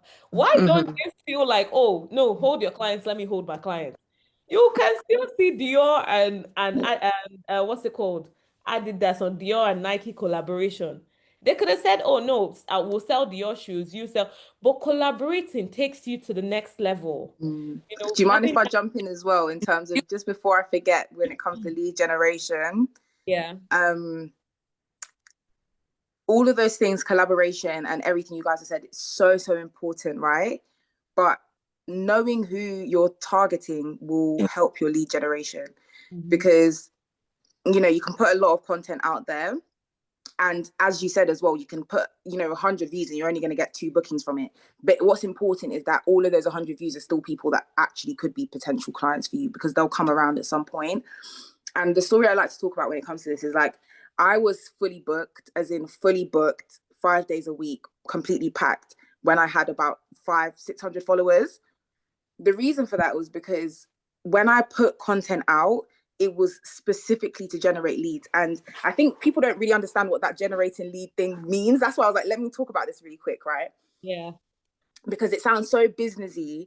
And then when you look at it, you're thinking, well, how was my content generating leads? Okay, there's a few things you can do. First of all, obviously, the style itself is important. People need to see a high quality style, a nice picture, good lighting, all of those things. Please, like, if there's anything that you do, if you're in a place where it's like, okay, it's cool, it's not super made up, it's not on you know, super expensive salon or whatever, you're at home, take a picture in front of a plain wall.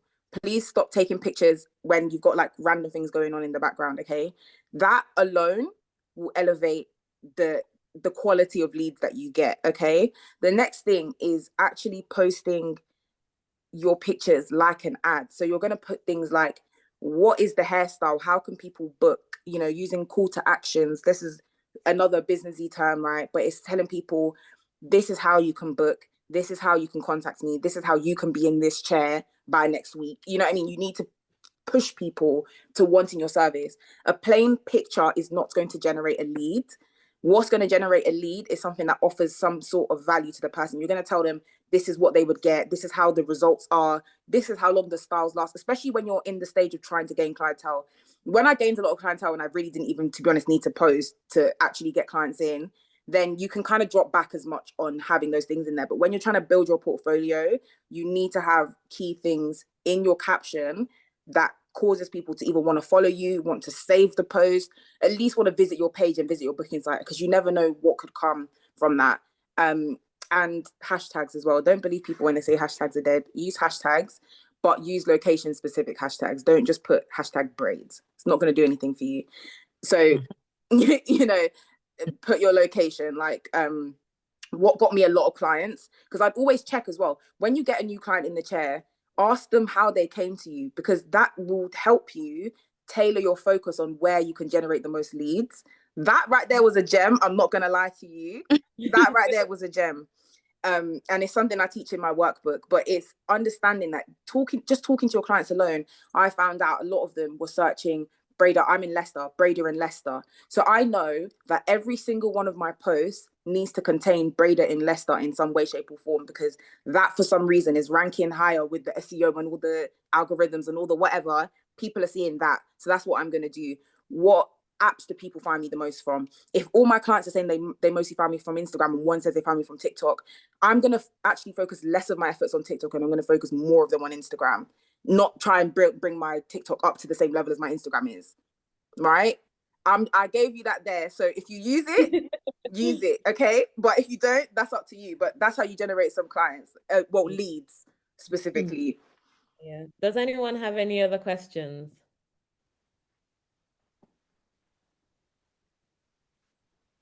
Anybody? This is your time. Throw them out here now. Yeah. While you can. Pick our heads now. Really? Exactly. Not seeing questions in the chat. If anyone's shy to talk as well, please feel free. Put something in the chat. Type it raise out. your Give hand. us a quick dilemma, whatever it is that you have. Because I know not everybody would want to come on and put their microphone on. So put it in the chat as well. Yeah.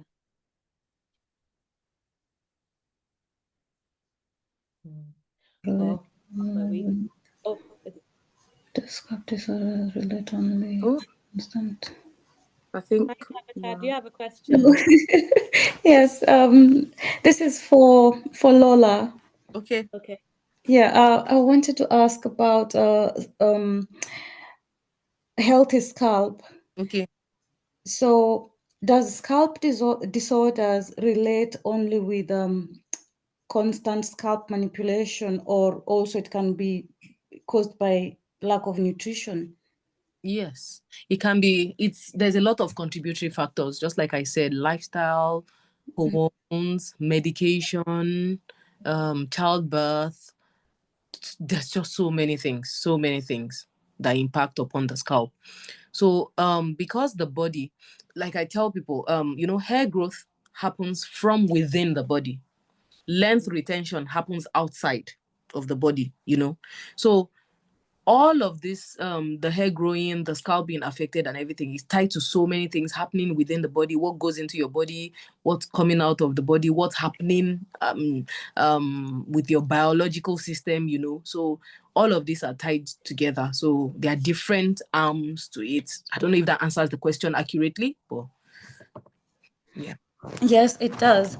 It's just that I've had this lady who her hair has been like, at this point, to be honest, there's nothing as heartbreaking when a client believe or has that trust in you as a hairdresser, and you can't. It has reached a point where you can't even help them out. Her hair has been thinning and thinning and thinning to a point whereby I feel like she should see a professional, but she's always constantly, no, Tabitha, you need to help. I need to do more. You need to help me to get something. But I just can't. It has reached a point, even getting that hair done, it's impossible. So is there an advice that as a stylist, you can tell them to try and go for a professional, like something different? You're on mute. I'm sorry. You have to let her know that she needs help. She needs to seek professional help. This is beyond you already, okay? And she just needs to understand. You just need to make her understand that it is not you. You just need to make her understand that. If I don't know, you need to make her understand that it's Yeah. highly. I think it sounds like a boundary issue to me, from what I can understand, is you need to be able to set really firm boundaries with your clients. This is something I talk about a lot on my page. Don't let them force you to do anything. Don't do anything you don't want to do. Okay, so if she's saying that she doesn't want to see anybody, or that she thinks you can give the advice, the only thing you can say to her is, this is all I can tell you from here. I can't do your hair anymore because this is the results you're going to get. If you're happy with those results, then I can go ahead, but I don't feel comfortable, right? Because I don't want you to end up with no hair. I've had to say that to a client before, and I'm also a firm believer as a hairstylist, go and get a blood test, go and see a medical professional. I'm huge on that, because I'm not a trichologist myself, but I know there's something about getting that blood test, you will find out what's wrong with you. Even we refer clients to get blood tests. Yeah. Yeah. Like, that's what you have to do. So I would tell a client, for example, like that, please, you need to seek medical attention. I cannot do this and I don't feel safe doing it because I don't want to cause any further damage. Make it, even if you have to big it as a way bigger issue than it is, right? Do that so they feel like, oh my gosh, I have to go to the hospital. Don't do anything further than that. That's Don't be what I involved. do. Your name, Yeah. Fine. Yeah. They'll be blaming you by the end of it, and that's not what you want. Because you know what they'll say? They'll say, this person is the one that removed, that got all my hair loss. Mention your name. That is just it. Yeah, and you have to also protect yourself, because this is where professional liability comes in. They can sue you, you know. Yeah. They can say, well, you posed as somebody that knew what you should do, but you didn't do it, and probably cause more harm, right? So when you're like, oh, this is really outside what my scope of expertise is, I can refer you, I can find a trichologist, I can refer you to a trichologist for consultation, or you could go to, your GP or whatever it is, refer them to a scalp therapist. I always say this, refer them to a scalp therapist. If I wasn't like giving that same advice, I would not be where I am with my hair and my scalp health.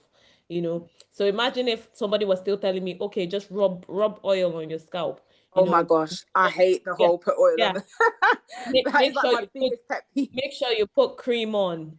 When my issue was psoriasis, then the person didn't know what was That, triggering it, didn't know what the yeah, triggering factor was, didn't know how to manage it.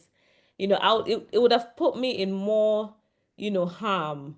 You know, yeah, my hair, my scalp would be worse, and then I won't want to go back to that hairstylist again. So technically, you've lost that client, right? yeah.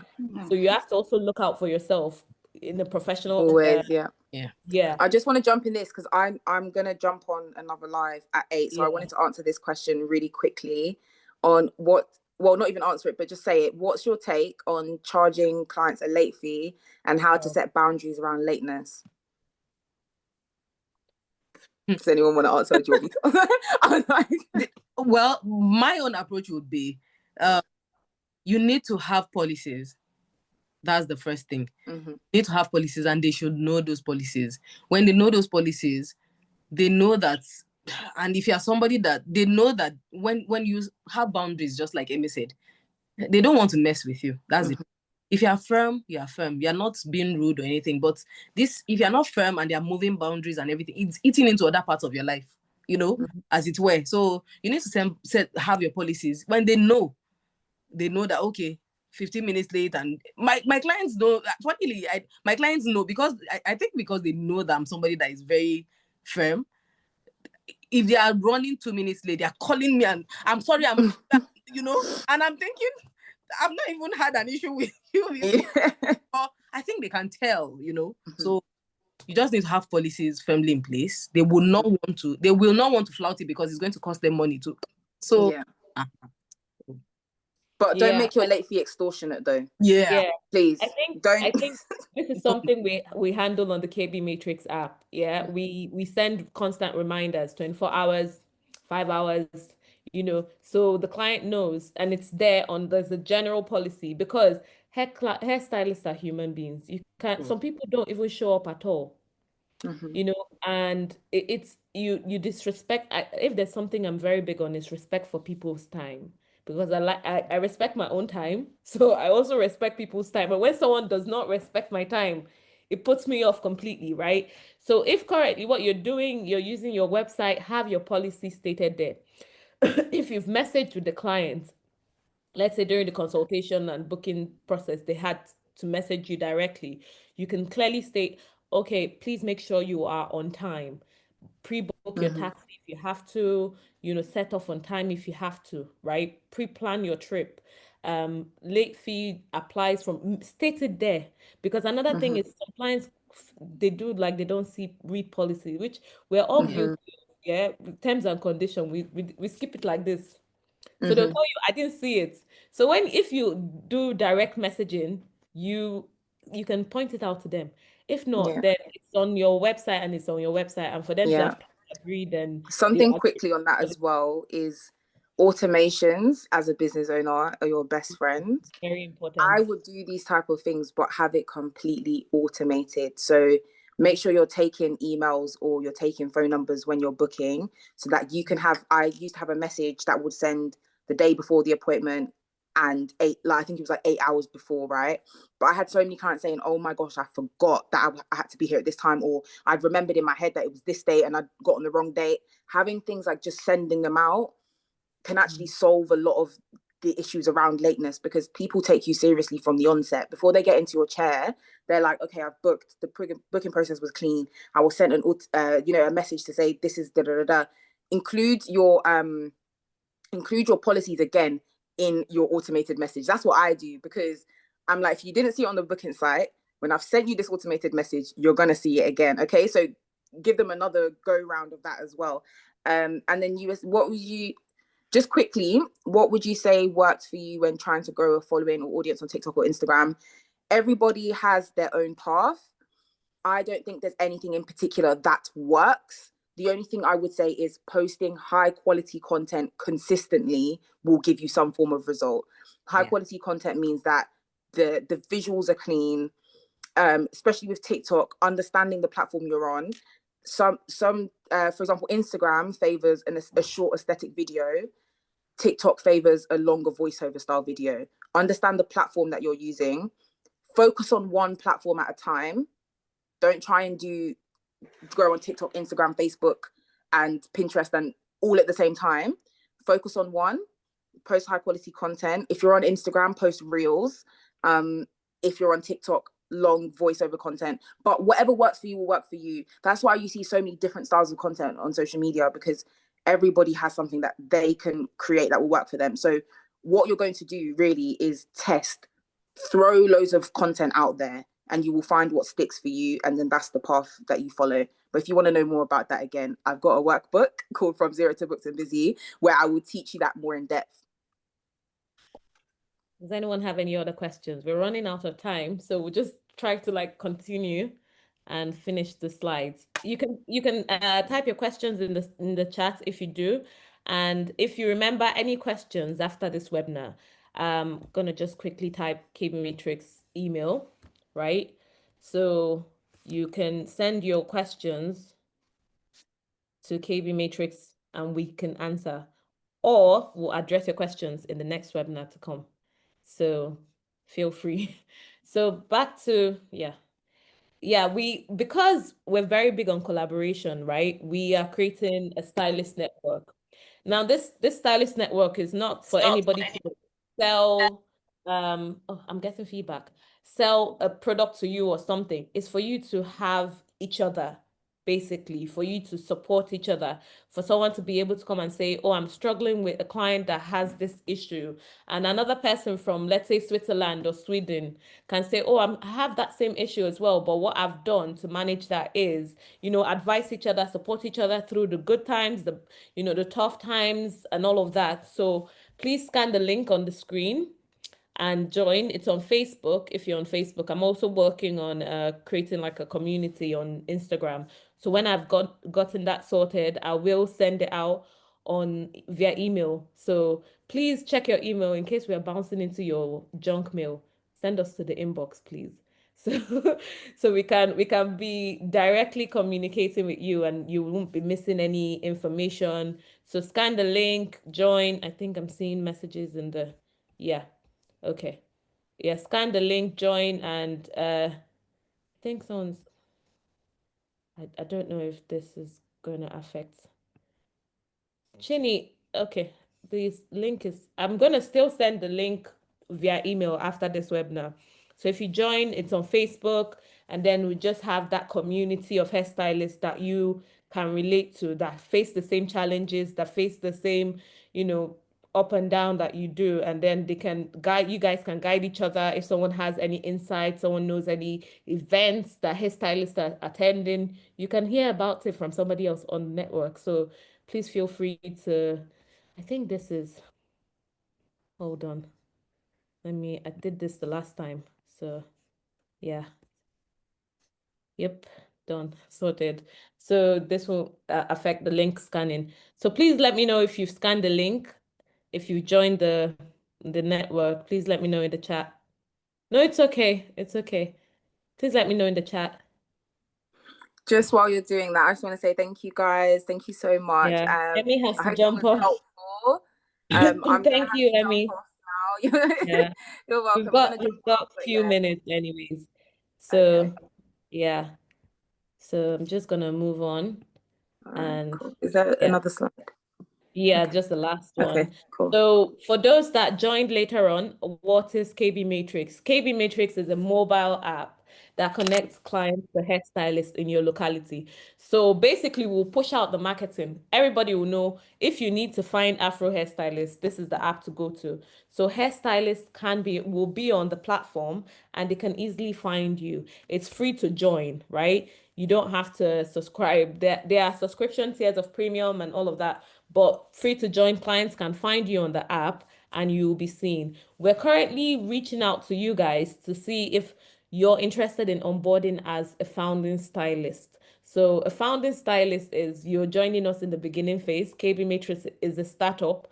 Our app launches in 4 weeks. So within this next couple of weeks, we're going to go through this process with you.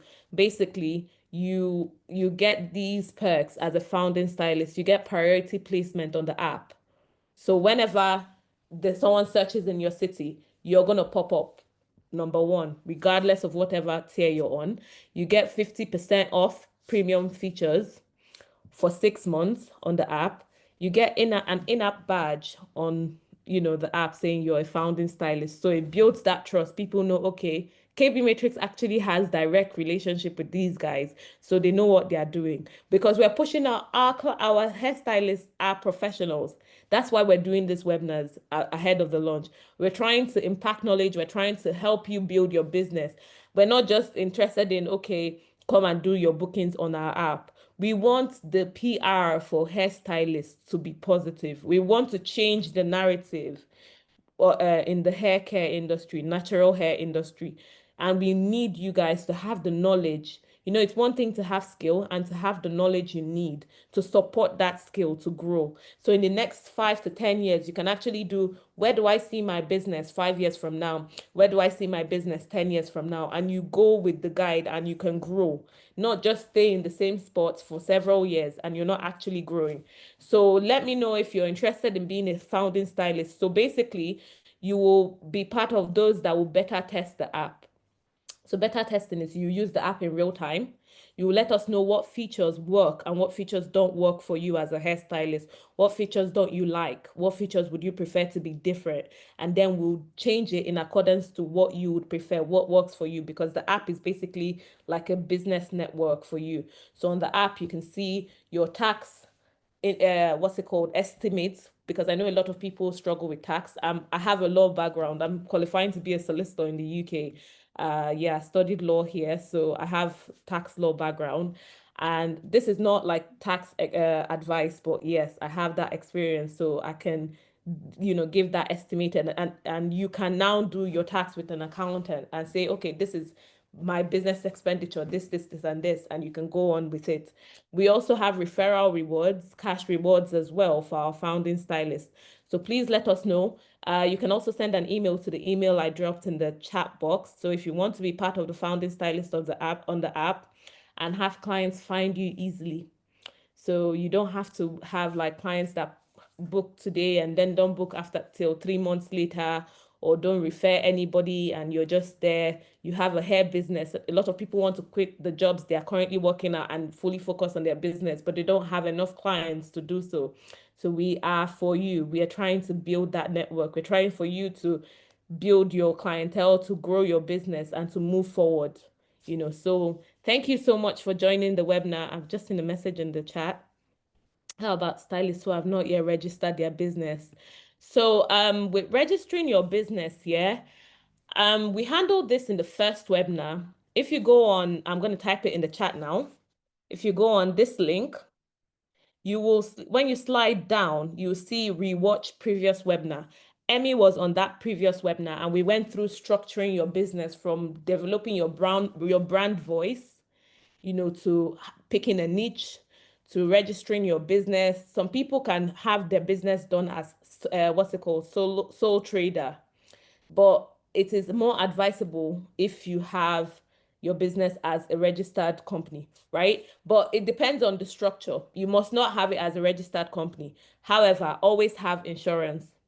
Always have insurance. As hairstylists, we use hot water, we use hot tools near people, right? So if you want to have it as a sole trader, which means your business is yourself basically, just make sure you have your accounting, you use a separate account for any income coming in for that business.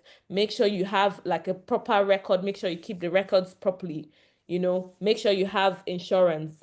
So if you go back to the first webinar, if you go to that link, you see the first webinar we did, the replay link is there. So you can replay and watch it in your free time. It's on Zoom as well. So you just see it and rewatch it. And this one will also have a replay link in case any of you want to come back to it later on and refresh your memory. But I believe you guys must have taken notes. I know a few people joined later on. So thank you so much for joining. Is Lola still on? Yeah. Let me check. Okay, thank you so much, Lola, because Lola went out of her way, yeah. So I have to specially thank you. Lola went out of her way. Lola is a trichologist. you know, so she went out of her way to be here to come and advise us on scalp health so we can help our clients when we see something wrong with their scalp, when we see dandruff, dry scalp, psoriasis issues. We know how to redirect them to professionals instead of, you know, roughing it and then causing more harm.